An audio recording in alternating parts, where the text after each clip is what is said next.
nagbabalik na naman po ang inyong lingkod, Esha Flay. So ngayong araw na to, magluluto ulit tayo ng croquetas de pollo. Bali, normally ito yung mga sineserve para sa mga bata kasi gustong gusto na rin ito kasi nga may milk, ayan. Pero medyo, ano siya, mahirap siyang gawin kasi 2 araw mo siyang gagawin, guys.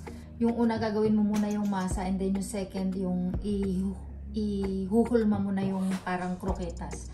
So, yung unang gagawin natin is gagawa muna tayo ng croquetas. Ayan, so mga kailangan natin, guys, syempre, pollo or chicken. Ayan, so bali, inano ko na siya, pinino ko na para mas maganda yung ating texture. Kumbaga, smooth. Kailangan din natin ng sibuyas, isang buo, salt, syempre, yung nutmeg, ayan.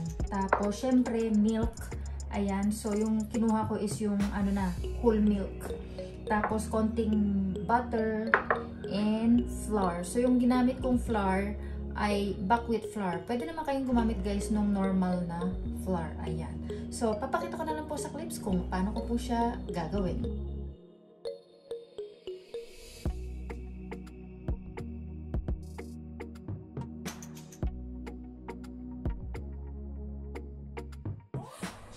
So, ito na yung texture niya, guys. Ayan. Ganyan na siya kapinoy.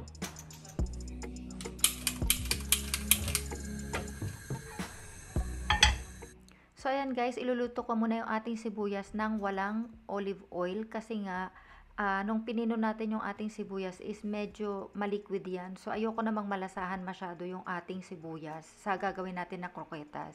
So, hinaan nyo lang yung apoy ninyo at saka bantayan at saka syempre halu-haluin kasi nga dumidikit yung ating sibuyas dahil wala pa siyang olive oil.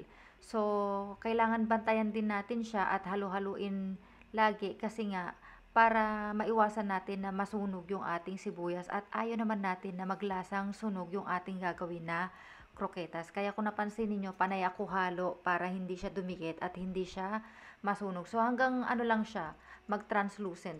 So okay na yung ating sibuyas, guys. Medyo dry na siya. So nilagay ko na yung ating olive oil pero kailangan para natin siyang iluto ng maigi para naman hindi natin masyadong malasahan yung sibuyas, lalo na ang gagawin natin ay croquetas. Ayan. So, iluto pa natin ng bahagya sa mahinang apoy yung ating sibuyas.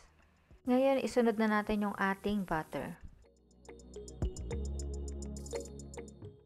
Ngayon naman, guys, ibuhos na natin yung ating flour pero dahan-dahan lang para hindi mamuo or magbuo-buo yung ating flour. Ayan. So, kung napansin niyo, hinahati-hati ko sa portion yung paglalagay ko ng flour para hindi siya magbuo-buo at madali natin mamayang madidissolve pag ihahalo na natin sa ating liquid.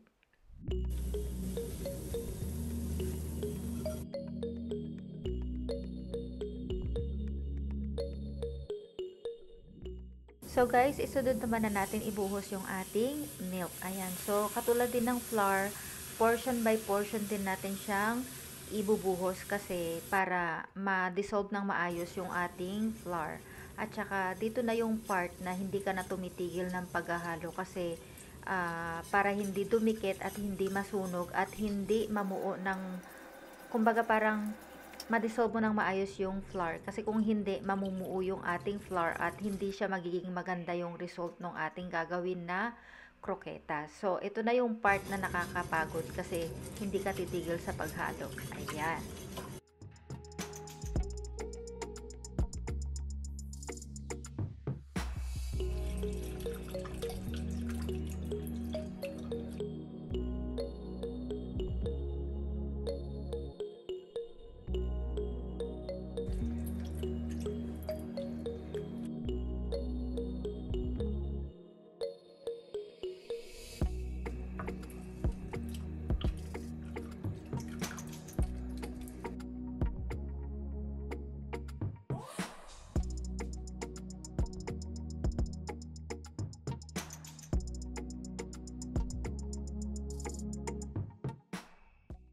So, naglagay na rin ako ng nutmeg, guys. Tapos, sinalo ko ng konti. Tapos, naglagay na rin ako ng salt. Depende na yan sa panlasa ninyo kung gaano karami yung ilalagay ninyong salt.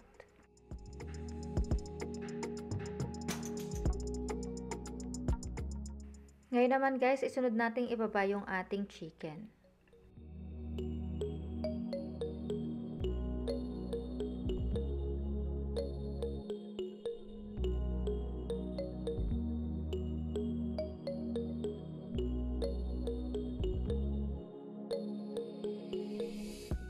So guys, nagpalit ako ng lutuan kasi dumidikit dun sa kabila. So mas okay tong isa dahil mas madulas siya kapag hinalo ko.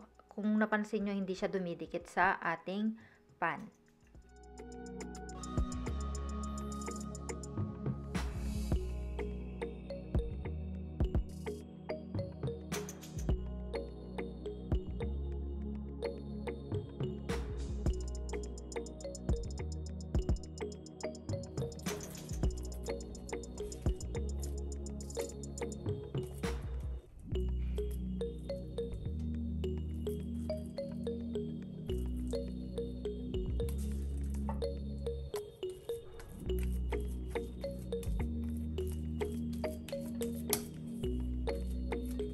So, hindi pa to tapos guys. Bukas pa natin magagawa to kasi palalamigin natin siya. Isiset natin siya sa fridge. Ayan. So, palalamigin ko to. Tapos, balikan ko kayo tomorrow.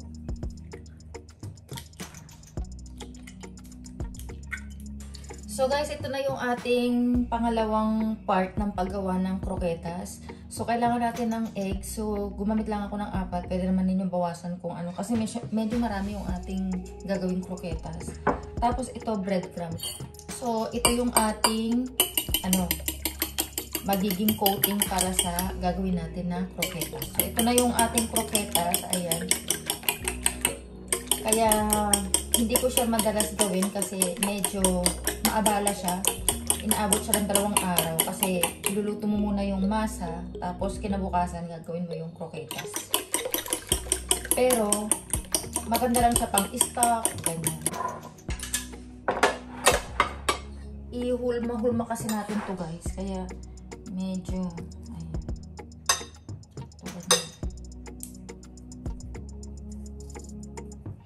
So, bahala na kayo kung paano yung gagawin ninyong itsura niya. Alam niyo yun.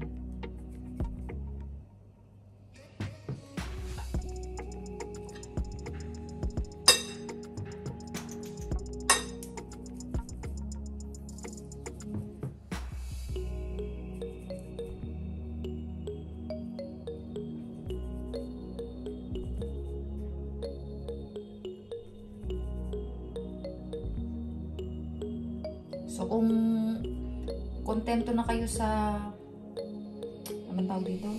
Sa parang itsura ng croquetas ninyo, then i-dip nyo na dito. I-coat nyo lang yan. Tapos, ayan. I-coat natin dito.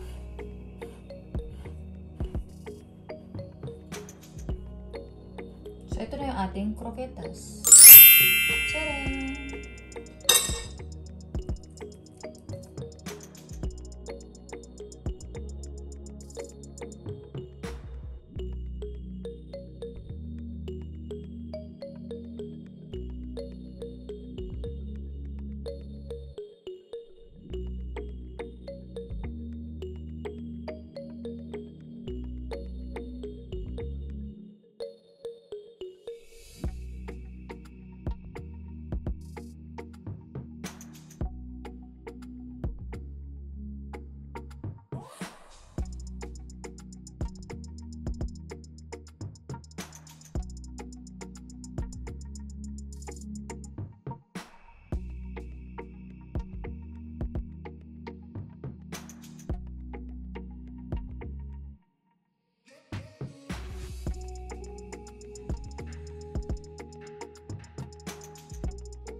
So guys, ito na yung ating ginawang kroketa. So nakailan tayo? 37 pieces. Ayan. So ito yung ating nagawang kroketa. So ito pwede na ninyong i-freeze, ilagay sa freezer hanggang 1 month to 3 months. Ayan.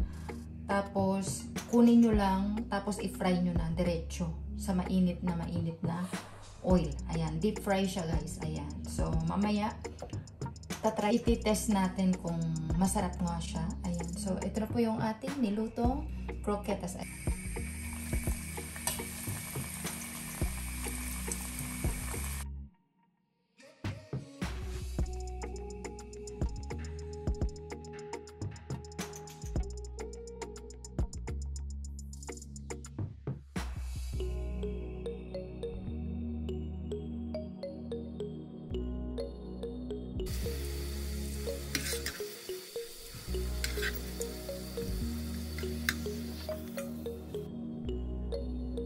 So, ito na ating ginawang croquetas guys. So, niluto ko lang siya ng mabilis kasi ang kailangan lang naman natin dyan is magkaroon ng kulay yung ating croquetas kasi luto naman na yan. So, ito na siya. So, nilagyan ko lang ng tissue kasi nga nilagay natin sa oil.